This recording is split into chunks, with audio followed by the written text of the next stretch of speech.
नहमदुहु व नुसल्ली अला रसूलिहिल करीम। अऊज़ु बिल्लाहि मिनश शैतानिर रजीम। बिस्मिल्लाहिर रहमानिर रहीम। या अय्युहन नबिय्यु इन्ना अरसलनाका शाहिदन व मुबश्शिरन व नज़ीरा व दाइयन इलल्लाहि बिइज़्निहि व सिराजम मुनीरा। हज़रात, आज हम रसूलुल्लाह सल्लल्लाहु अलैहि वसल्लम के प्यारे सहाबी और उनके मुँह बोले बेटे हज़रत ज़ैद रज़ी अल्लाह ताला अन्हु के हवाले से कुछ गुफ्तगू करेंगे। हज़रत ज़ैद रज़ी अल्लाह ताला अन्हु का ताल्लुक़ अरब के मशहूर कबीला मान से था।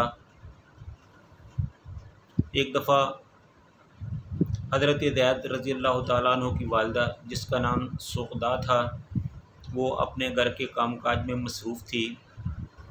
जब वो कामकाज में बहुत ज़्यादा थक गई तो उसने थोड़ी देर सुस्ताने के लिए अपने घर के आंगन में चारपाई पर बैठने का फ़ैसला किया।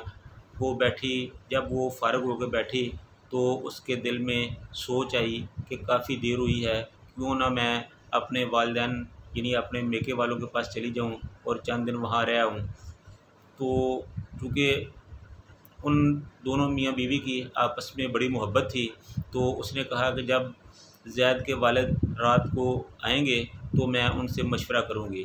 तो इस तरह जब ज़ैद के बाप हारसा रात को घर आए तो उन्होंने उनसे मशवरा किया कि मेरा दिल चाहता है कि मैं चंद दिन के लिए अपने मेके चली जाऊं और उनको, अपने वालिदैन को, बहन भाइयों को मिलाऊं।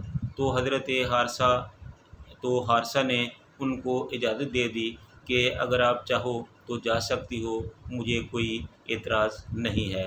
चनाचे हज़रत ज़ैद की वालिदा सौदा अपने चंद सहेलियों के साथ जाने के लिए तैयार, काफ़िले की सूरत में जाने के लिए तैयार हो गई। जब वो अपने कबीले से निकलकर अभी थोड़ी दूर ही गई थी कि रास्ते में डाकुओं ने उनके काफ़िले पर हमला कर दिया, जिसके नतीजे में उन्होंने उनका सारा मालो असबाब लूट लिया, उनके बच्चों औरतों को ग़ुलाम बना लिया और इस चंद मिनट की कार्रवाई के बाद ये सारा काम करके वो चलते बने। और जब ज़रा मामला ठीक हुआ तो हज़रत ज़ैद की वालिदा ने देखा कि उसका बेटा, अकलौता बेटा, उसका लखते जिगर उससे छीन लिया गया है।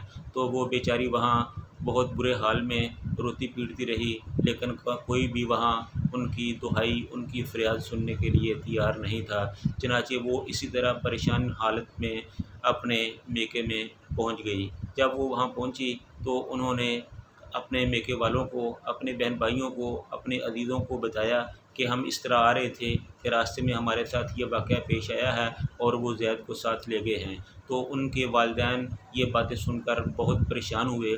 उन्होंने बहुत कोशिश की और तलाशो बसियार के बावजूद वो हज़रत ज़ैद को ना पा सके। तो वो मायूस होकर, थक हार कर अपने घर में बैठ गए और इस तरह चंद दिन वहाँ रहकर ज़ैद की अम्मा भी अपने घर में आ गई। जब वो अपने घर में दाखिल हुई तो ज़ैद के बाप हारसा ने देखा कि उसकी माँ अकेली आई है, उसके साथ ज़ैद नहीं है। तो उसने अपनी बीवी को मुखातिब करते हुए कहा कि हमारा बेटा कहाँ है। तो उसने जवाब दिया कि जो उसके साथ वाक़या हुआ था उसने उनको सारी तफसील बता दी। तो उसके बाद ज़ैद के बाप भी बहुत ज़्यादा परेशान हुए और क्योंकि वो उनका अकेलौता बेटा था, बहुत प्यारा और अज़ीज़ था, तो जब उनको इस बात का पता चला तो वो भी बहुत परेशान हुए, बहुत रोए और गमगीन हुए और उनकी याद में शेर कहने लगे। बस उनको भी ना रात का पता था, ना दिन का पता था। रात होती और सुबह होती, सुबह होती और रात होती, इसी तरह उनकी ज़िंदगी गुजरने लगी और वो हंसते हुए घर जो थे वो वीरानी की कैफियत में चले गए, इसलिए वो बेहद परेशान थे। तो इसी तरह वो ज़ैद की तलाश में इधर उधर मारे मारे फिरते रहे। लेकिन दूसरी तरफ जिन डाकुओं ने ज़ैद को और दूसरे लोगों को कैदी बनाया था, उन्होंने उनको मक्का में एक बहुत मशहूर मेला लगता था जिसका नाम अकाज़ था, वहाँ ग़ुलामों की तिजारत का एक बाज़ार भी लगता था। उस बाज़ार में ज़ैद को फ़रोख्त कर दिया। तो वहाँ इत्तेफाक से हज़रत खदीजा रज़ी अल्लाह ताला अन्हो के भतीजे हज़रत हकीम बिन बिन खुवैलिद वहाँ आए हुए थे। तो उन्होंने 2-3 छोटे छोटे ग़ुलामों को ख़रीदा, जिनमें ज़ैद भी थी। उस वक़्त उनकी उम्र तकरीबन 8-9 साल की थी। तो दूसरे ग़ुलामों के साथ उनको भी ख़रीद लिया। और जब हज़रत खदीजा रज़ी अल्लाह ताला अन्हा को पता चला कि उनके भतीजे मक्का में आए हैं, तो वो उनको मिलने के लिए गई। तो जब वो उनको मिलने के लिए गई तो उन्होंने हज़रत खदीजा रज़ी अल्लाह ताला अन्हा से कहा कि फूफी जान, ये मैंने अकाज़ के बाज़ार से 2-3 ग़ुलाम ख़रीदे हैं, तो अगर आप लेना चाहें तो इनमें से जो आपको पसंद हो वो आप ले जा सकती हैं। तो उन्होंने हज़रत ज़ैद रज़ी अल्लाह ताला अन्हु पर निगाह डाली तो उनमें उनको ख़ानदानी शराफ़त के आसार नज़र आए। तो इस तरह उन्होंने ज़ैद को अपने साथ ले लिया और अपने घर ले आई। और अपने घर आकर उन्होंने ज़ैद को रसूलुल्लाह सल्लल्लाहु अलैहि वसल्लम की खिदमत में बतौर हदिया पेश कर दिया कि इसे आप अपने साथ रखें और इसे अपनी खिदमत के लिए अपने साथ रख लें। तो इस तरह ज़ैद रसूलुल्लाह सल्लल्लाहु अलैहि वसल्लम की तहवील में आ गए और वो हमेशा उनके साथ रहने लगे। ये सारी सूरत हाल चल रही थी। दूसरी तरफ हज़रत ज़ैद के जो वालिदैन थे, उनको ना दिन को आराम था ना रात को चैन था। वो अपनी परेशानी में मारे मारे फिर रहे थे। तो इस तरह मक्का में हज के दौरान एक दफ़ा ज़ैद के कबीले से कुछ लोग आए और उन्होंने ज़ैद को देखकर पहचान लिया और उनसे बातचीत हुई। तो उनसे ज़ैद के हवाले से पूछा कि तुम कहाँ रहते हो, किसके पास रहते हो, हमारा मालिक कौन है। तो उन्होंने सारी बात उनको बता दी। तो इस तरह ये पूछ-गिछ करके वापस चले गए। तो कबीले में जाकर उन्होंने ज़ैद के वालिदैन को ये सारी सूरत हाल बताई। तो ज़ैद के जो वालिदैन थे वो पहले ही इस सिलसिले में बहुत परेशान थे। तो उन्होंने फ़ौरी तौर पर एक तेज़ रफ्तार सवारी का इंतज़ाम किया और ज़ैद के बाप हारिसा ने अपने भाई काब को अपने साथ लिया और मक्का की तरफ चल दिया। जब वो मक्का में आए तो पूछते पुछाते रसूलुल्लाह सल्लल्लाहु अलैहि वसल्लम के पास आए। उस वक़्त तक अभी रसूलुल्लाह सल्लल्लाहु अलैहि वसल्लम ने अभी नबूवत का ऐलान नहीं फरमाया था। तो रसूलुल्लाह सल्लल्लाहु अलैहि वसल्लम के पास आके उन्होंने पूछा कि ए मोहम्मद सल्लल्लाहु अलैहि वसल्लम, आप बहुत करीम लोग हैं, आपका तल्लुक़ कुरैश से है, आप लोगों की जान व माल की हिफाजत करते हैं, खिदमत करते हैं, गरीबों मस्कीनों का ख्याल रखते हैं। तो आप पर भी करम फरमाइए, हमारा बेटा आपके पास है, वो हमें वापस कर दीजिए और इसके बदले में आप जो चाहेंगे हम आपको देने के लिए तैयार हैं। तो रसूलुल्लाह सल्लल्लाहु अलैहि वसल्लम ने पूछा कि ए हारिसा, बताओ तुम्हारा कौन सा बेटा मेरे पास है। तो उसने कहा कि उसका नाम ज़ैद है।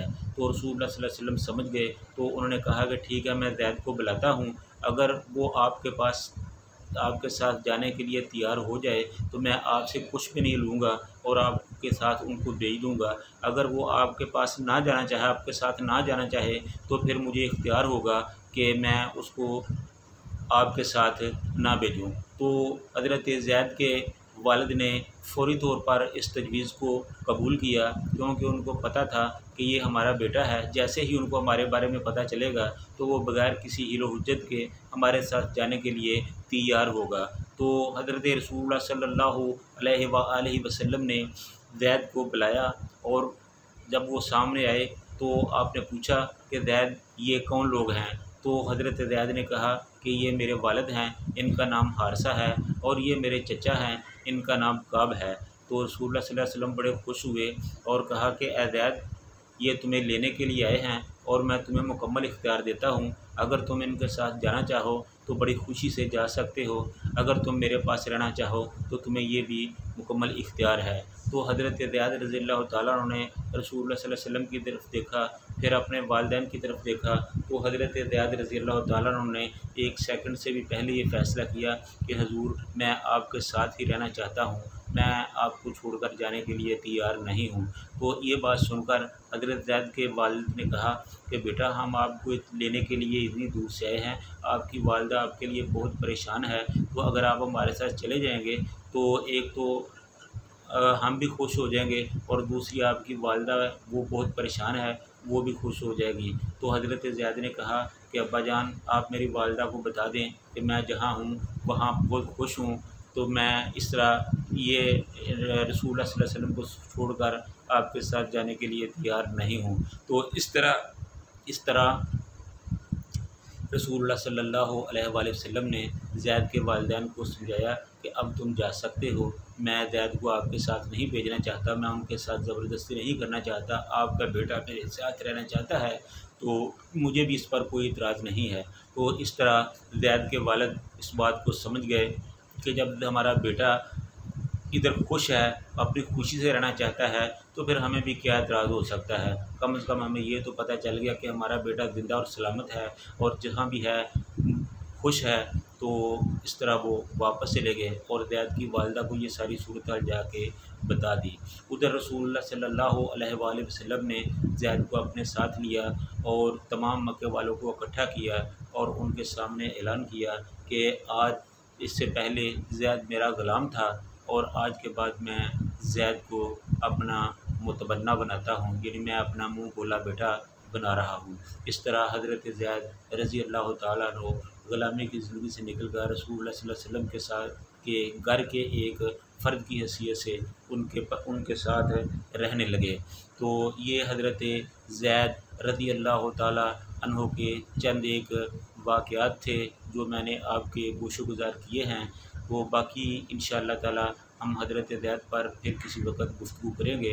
अल्लाह ताला हम सब को दीन इस्लाम पर अमल पैरा होने की तौफ़ीक़ अता फ़रमाए। व आखिरु दावाना अनिल हम्दुलिल्लाहि रब्बिल आलमीन।